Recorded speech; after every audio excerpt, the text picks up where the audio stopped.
Hello and welcome. We're glad you have joined us. My name is Marco Estrada, and I'm a technical trainer specializing in Microsoft Azure infrastructure and security. I'm here to walk you through the AZ-700 course, Design and Implement Microsoft Azure Network Solutions. In this session, we'll cover load balancing non-HTTPS traffic. In this video, we are going to learn how to choose the right Azure option for non-HTTPS workloads, focusing on Azure load balancing features and how to design and implement it. You will also learn about Traffic Manager profiles so you can steer traffic and improve resiliency with confident, real-world decision-making. Let's get started. In this section, we're going to talk about design and implement Azure Load Balancer. We're going to talk about what it is, how to determine the best tier for you, look at the different rules that you can define, the help pros, and finally, look at the Gateway Load Balancer. Azure Load Balancer is a layer 4 load balancing solution for your UDP and TCP protocols. You can use it for public connectivity by using a public IP address, or maybe you want to use it internally by deploying it in your virtual network. You need to create different kind of rules, either for inbound connectivity, or you can also use it for outbound connectivity as well. Other things that you can configure in this load balancer are help rows. The help rows will tell us if your endpoint is available or not. Last but not least, we can choose to have client session persistence. You can either choose only the client IP, or maybe you want to use the client IP and protocol. Nowadays, you can choose your standard load balancer tier by either selecting a regional or a global load balancer. Normally, you will use a regional standard load balancer to use it for your virtual machines or your virtual machine scale sets. This regional load balancer can be either a public or an internal load balancer, and the idea behind it is to be bounded to a specific Azure region. In the other side, we have the global load balancer. It is more like a load balancer of load balancers.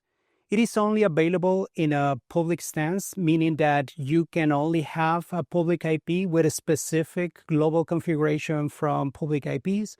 You might remember seeing this when we review the video on public IP addresses.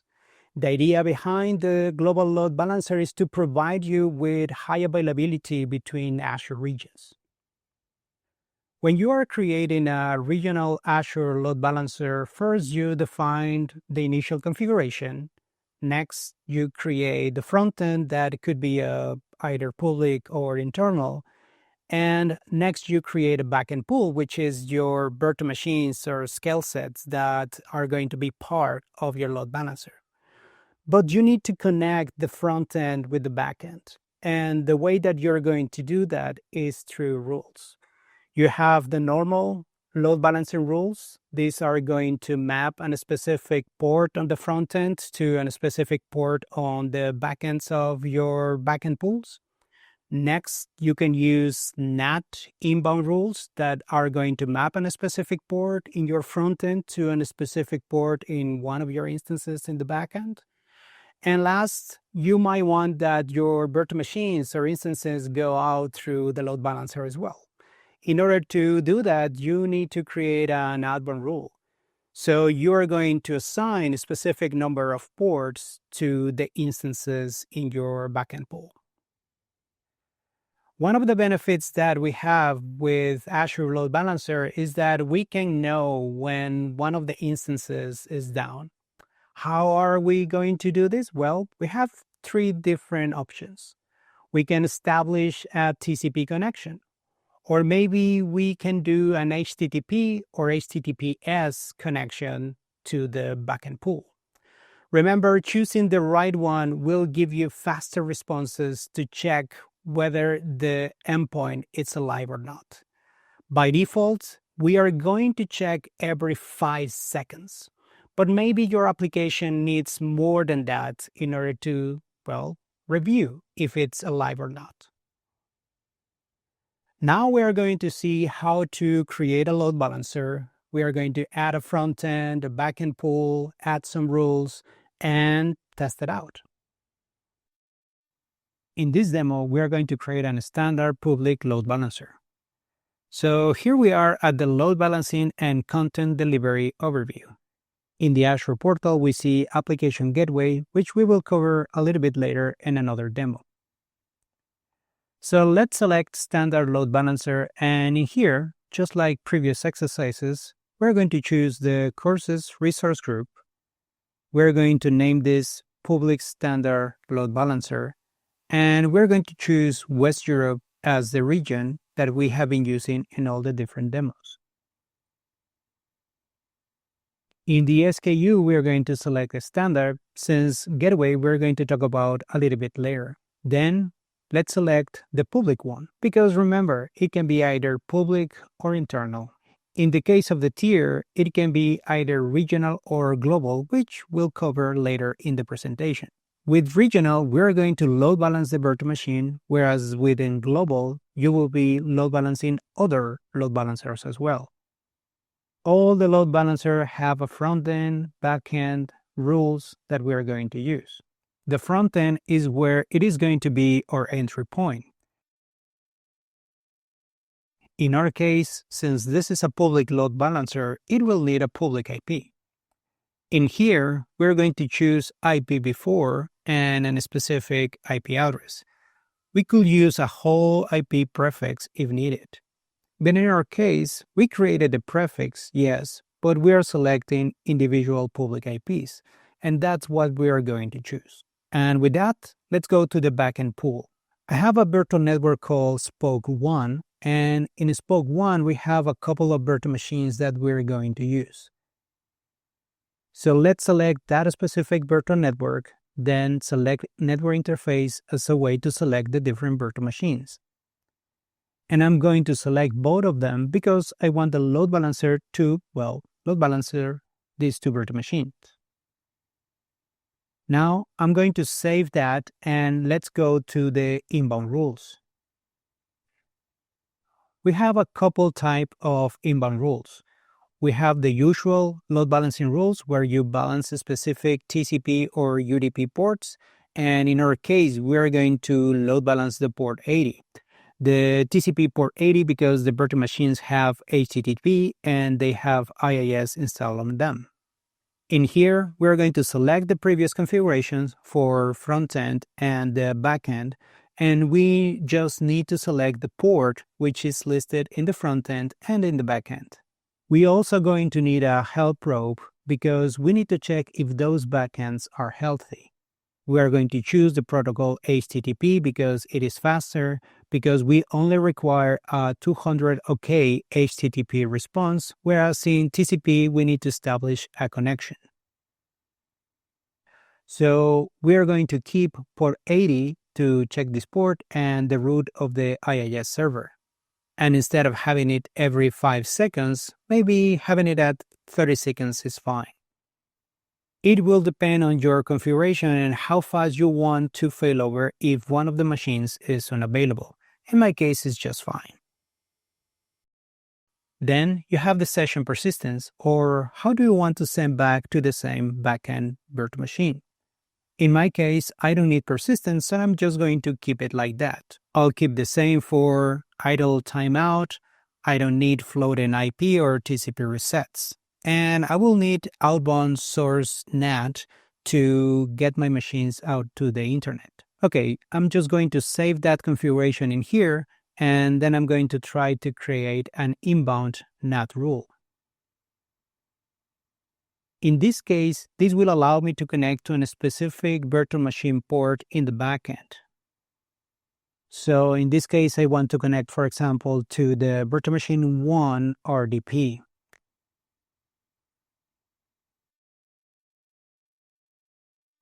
I'm going to select the virtual machine 1, and this is the IP.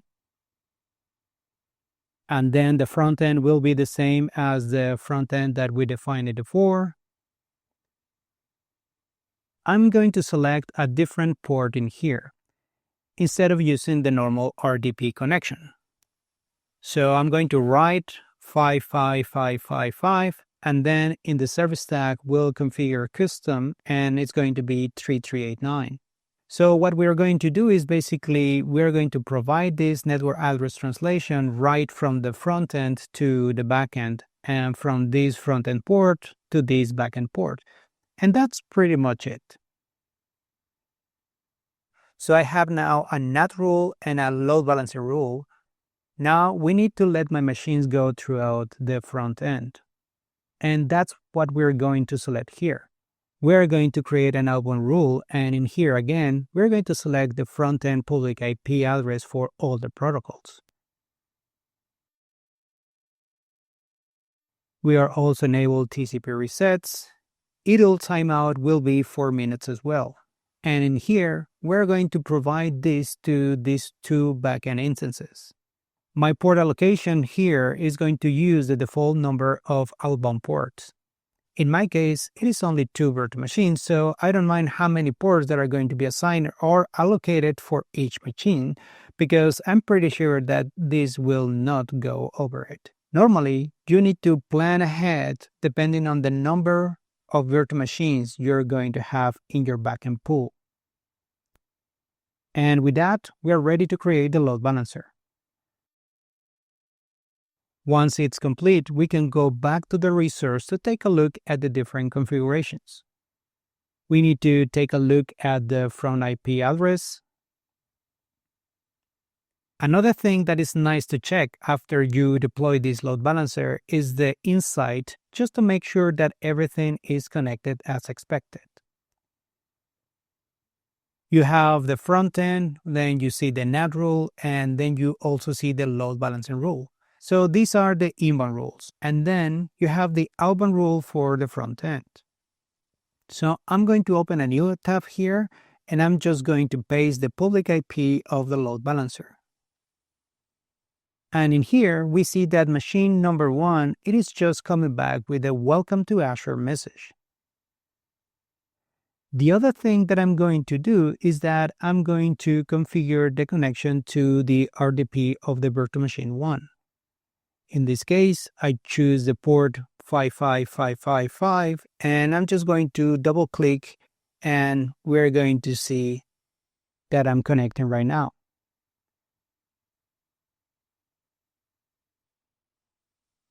And with that, let's wrap this demo and go back to the presentation.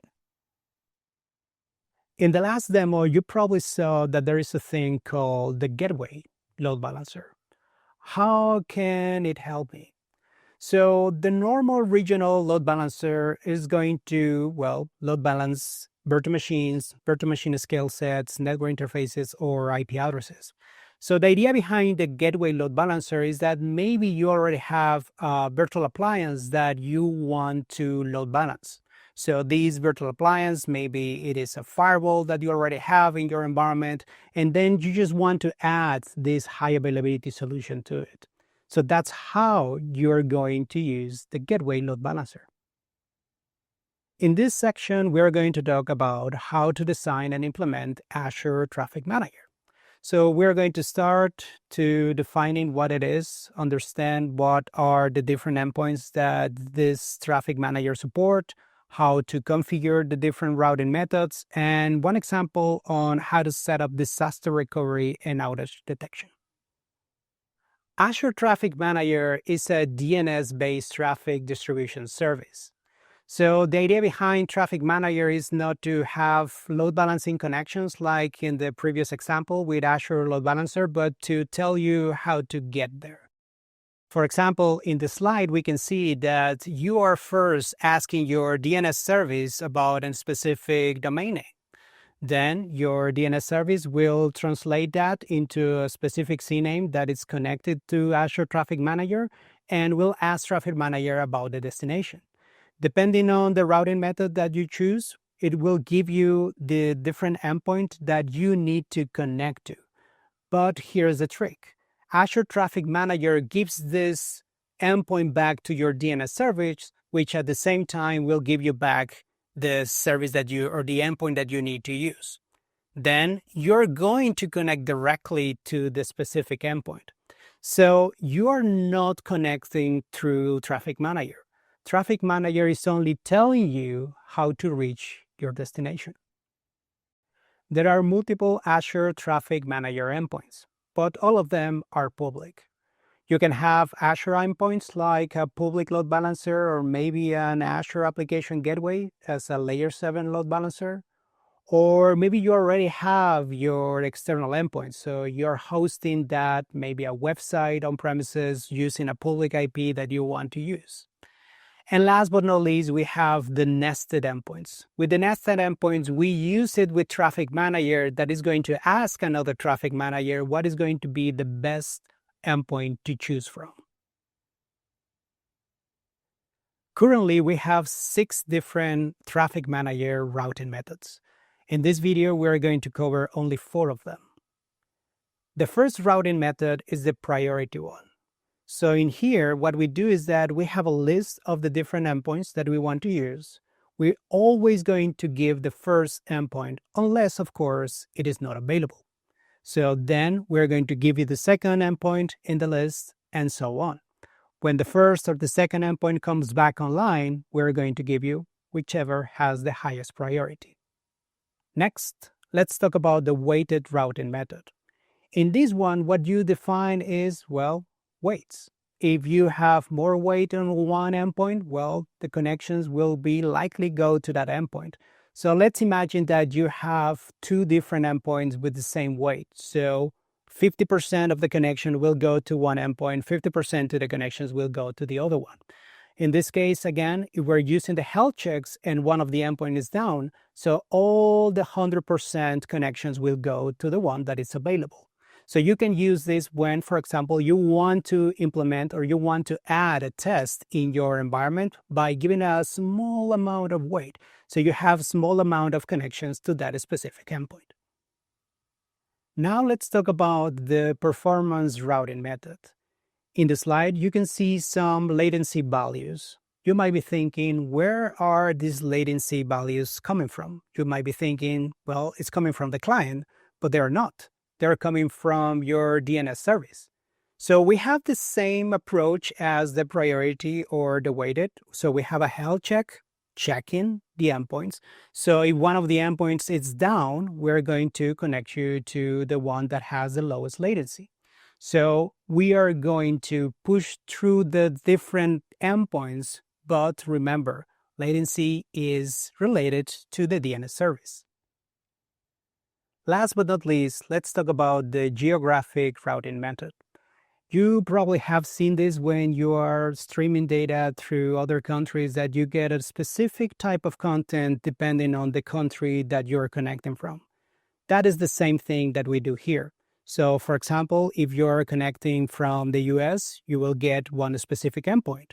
If you're connecting from the UK, you will get another type of content. So the idea behind this is that depending where you are connecting from, you're going to get a specific type of content. But there is a catch. Just like the performance latency check, the location of your connection, it is from the DNS service, not from the client itself. So be aware of that. In this slide, you can see an example of how you can implement Azure Traffic Manager with a priority routing method with some specific health checks for application gateway in the backend. So in this example, we'll have priority 1 for the things that we have on the left and priority 2 or passive for the things we have on the right.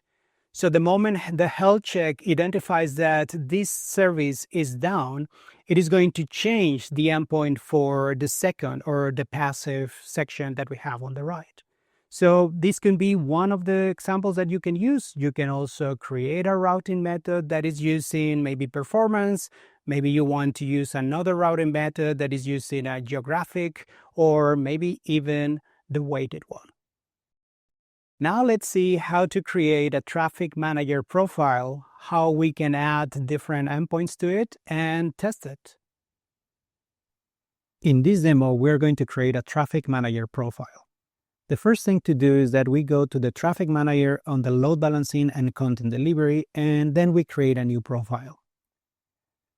We select the usual resource group, and in here we need to define a unique name because that's the one that we're going to be available elsewhere in the internet. We're going to choose Azure Traffic Manager 1, and the routing method in this case, we're going to select the priority one. So what that means is that we're going to send all the traffic to the highest priority endpoint. And if that endpoint is unavailable, so then we fail over to the second endpoint, just like we saw in the presentation. Once it's finished, we go to the resource and we need to check into the endpoints to start adding those. In the case of the type, we have Azure endpoints, we have external endpoints, or other Traffic Manager profile endpoints that will be the nested one. If you remember, I have a virtual machine 0, which is the one that we're going to use as the primary endpoint. This is a public IP of that specific virtual machine, then we need to select it from the list. In this case, virtual machine 0 public IP. And that's going to be the priority one. For the second endpoint, we're going to add the public load balancer, the one that we just created in the previous demo.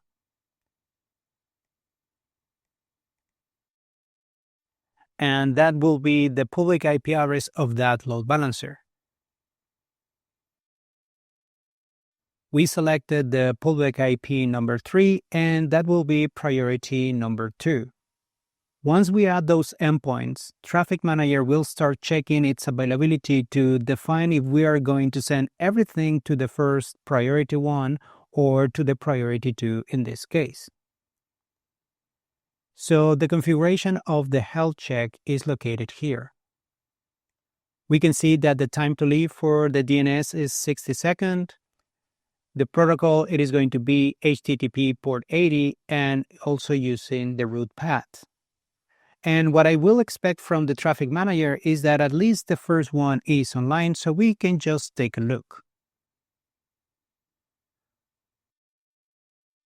We are going to copy the URL for the Traffic Manager, and after that, we're going to paste that, and there you go. We have virtual machine 0 that is the one that is responding. And actually, this is not going to change until, of course, the IIS, in this case of this machine, is down. Let's take a look at the endpoints now. So both are online. What we're going to do next is that we're going to go back to the virtual machine 0 and we're going to stop the service for IIS.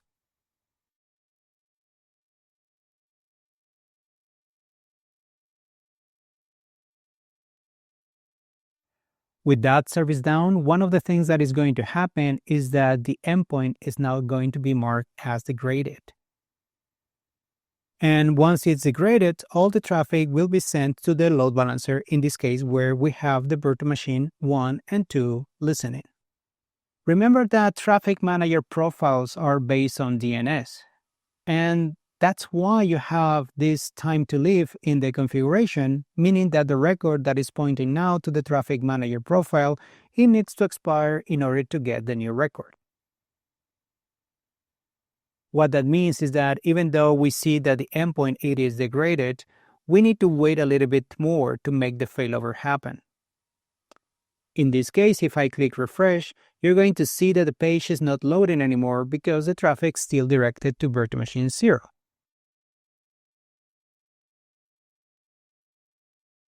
Until we have the degradation confirmation from the virtual machine 0 and the failover to that specific public load balancer, it is the moment that we're going to see the change. Let's wait a little bit and see what happens.